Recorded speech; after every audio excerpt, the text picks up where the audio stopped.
feathered arrow, and he's going to call them into diamond. We see red 2 and 3 switch off their smoke, and 8 and 9 move forward to make our most famous formation shape, the red arrows diamond 9. Now red 1 is the aircraft at the front, squadron leader Ben Murphy, as I mentioned. We know him as Baz on the team, and it's his 5th year with the Red Arrows. The only person before that to do 5 consecutive years with the team is a man called Ray Hanna, who was very famous in the flying display world and spent 5 years with the team in their very early days in the mid-1960s. Now Baz himself is a former Harrier GR7 pilot. He served operationally over Iraq and Afghanistan, and he served on 1, 4 and 20 squadrons. He's got the team now rolling out in diamond formation. He's not just a great pilot, Baz. He's also a pretty keen sportsman. He's a good runner, good cross-country runner, and a half-decent kite surfer as well. During our spring training, which takes place at RAF Akrotiri in Cyprus, he takes every opportunity to get out on his kite surf, and he's reached a pretty good standard this year, I have to say. Now, they're just disappearing behind these trees to the right at the moment, but he's called the formation now into Big Vixen. When you see this aircraft formation in a moment, you'll see that it's a wide formation. And wide formations are difficult for the pilots on the outer positions to maintain their positions accurately. And the man on the left wingtip, the highest aircraft that we see now, is Red 9, Flight Lieutenant Zane Sennett. And as Baz rolls this formation, Red 9 Zane will be working really hard on this particular movement. So Zane's the lowest aircraft there. Zane's in his 3rd year with the team, and he's rolling to match Red 1 at the moment, pushing forward on the stick, back on the power, lots of right rudder to maintain that position as they fly the Big Vixen roll. Now Zane's only 6 to 8 feet apart from the aircraft inside him, which is Red 5, so there's not much room for error in this particular job. Now Zane was born in Hong Kong. His father was a pilot, inspired him to join the Royal Air Force, and Zane flew the Harrier GR7 and GR9 with 1 squadron in the Royal Air Force, just before the Harrier Force was disbanded at the end of last year. Now, Zane doesn't just make a great job of the flying, he's also the man who puts the spear through the Red Arrow's heart, hopefully which we'll see in the second half of the show, weather permitting. So if you like, Zane's our Cupid. He's a charming man, Zane, and one of the single men on the team. There are only 2 single men on the team. Zane's one of them. So if you like, yeah, he's our Cupid on the team, although we're really starting to worry now that Zane really does think he's Cupid. Okay, so the team now have moved into Swan formation. Red 1's going full, so watch now as they prepare to fly the Swan to Typhoon Loop.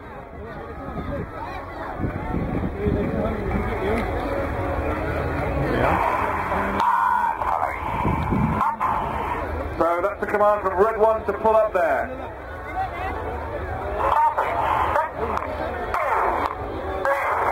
Reds 2 and 3 acknowledge the change to Typhoon, and moving up and forward, as they reach about a mile from us there, is Red 2. Red 2 is going forward to make the front right wing of this next formation, which is called Typhoon. Typhoon is named after the Eurofighter Typhoon, of course, the Royal Air Force's newest and probably most formidable fighter aircraft.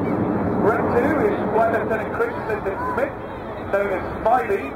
In his 1st year with the team this year, one of the new guys. Smiley was born in Kitwe in Zambia, and he grew up in South Africa.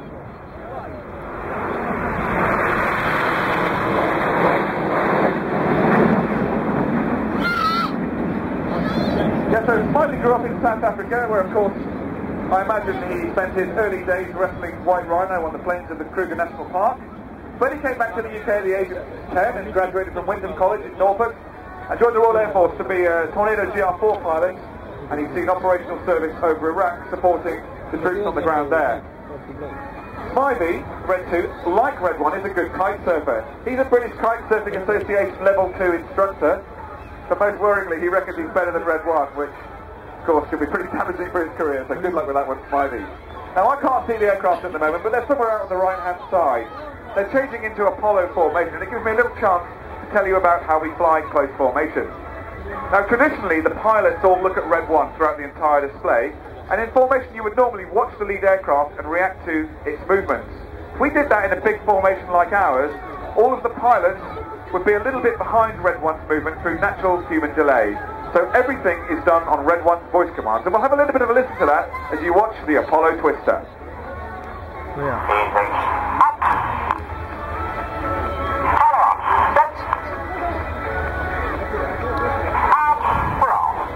they are, the red, white, and blues on just behind the Helter Skelter in the Apollo Twister. That was red one calling and roll there. And on the roll, all of the pilots can anticipate their control inputs and manoeuvre at exactly the same time as red one.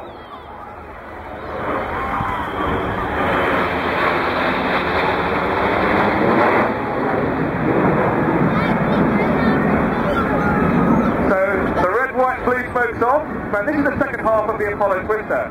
Now at the back left of Apollo formation is Red 5, the lowest aircraft now, and Red 5 is Flight Lieutenant Kirsty Stewart. Kirsty is the first ever female Red Arrow pilot. Girls, give her a bit of a cheer. Oh, tell her, that's the loudest cheer I've ever heard.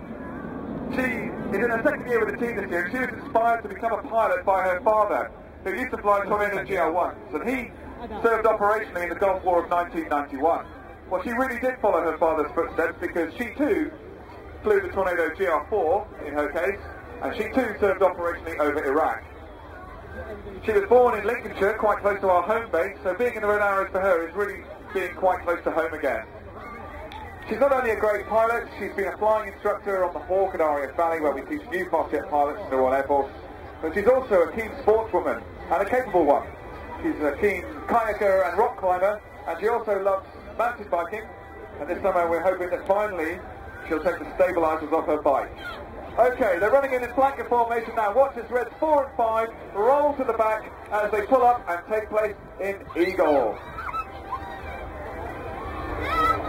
So 4 and 5 have slipped to the back of the formation. There's a pull up at 4G here, 400 miles an hour. The red one is twisting this away from us. Once again, they reach about a mile above us. Red 4, saying a little prayer there, just as they glance off the clouds, is the aircraft at the back right of Eagle formation, so on the left as we look at them now. The Red 4 is the second of the new pilots on the team this year, Flight Lieutenant John Egging, known as Eggman. We've never been very good at nicknames in the Royal Air Force.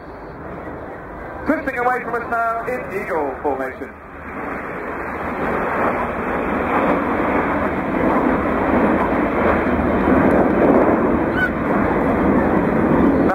He used to fly the Harrier GR7 and GR9. He served on 4 Squadron in the Royal Air Force as soon as when it was in existence. And 4 Squadron was known as Happy 4 Squadron. So it's good to be on a Happy Squadron. Eggman is a good runner actually, does a lot of training with his wife Emma, although on the team we're pretty sure she's faster than he is. And he won't thank me for saying that in the commentary. Okay, behind the trees on the right then, the teams are setting up for a new manoeuvre this year. It's certainly never been flown this way by the Red Arrows anyway, and it's called the Whirlwind. Now, as you can imagine, the Red Arrows are a very well photographed aerobatic display team across the world. And one of the professional aviation photographers who's great friends with the team is a Dutchman called E.J. van Koningsveld. He's been flying with the Red Arrows and photographing us for 20 years, so he's almost part of the furniture.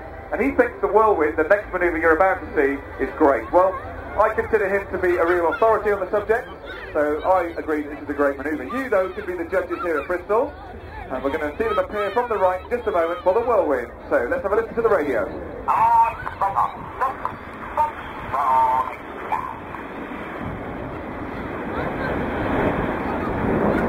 So there you have it, the Whirlwind. All of the pilots simultaneously spot roll to the left. Takes about a second and a half for that roll, and in that time they all lose sight of each other.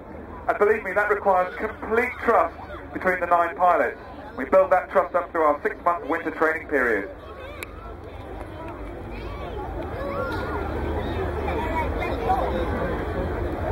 So they're back into Diamond 9, and the trust that we build and the precision that we require to display at the standard you, the great British public, expect of us, takes a lot of training. 6 months of the year, flying 3 times a day, 5 days a week to reach this kind of standard. Of course, that's British weather permitting, so weather lets us fly. Okay, what you see now is our final manoeuvre of the first half of the show. It's coming in from the left-hand side there. We're in our famous Diamond 9 formation again. The smoke's coming on, and the final manoeuvre is called the Diamond Chicane. It gives me a chance to talk about Red 3. Red 3 sits just on the leader's left-hand side, so just right and below him as we see them now. And Red 3 is Flight Lieutenant Sean Cunningham, a former Tornado GR4 pilot in his first year with the team this year, and Sean has served operationally over Iraq like most of the Tornado force in the Royal Air Force. He was also born in South Africa, but we don't think he ever met somebody out there in those early days. And he's making a really nice job there of the diamond chicane. Now, Sean's not just a great pilot, a good flying instructor, he's also a bit of a car buff. I suppose he'd probably even admit to being a car geek. He drives a very nice Porsche 911 Carrera S, and he says he bought the car because it's a great car to drive, although on the team we think otherwise. We're pretty sure that because he's the second single man on the team, the only reason he bought that car was to try and impress the girls. I'll move swiftly on though, because that's the end of the first half of the show.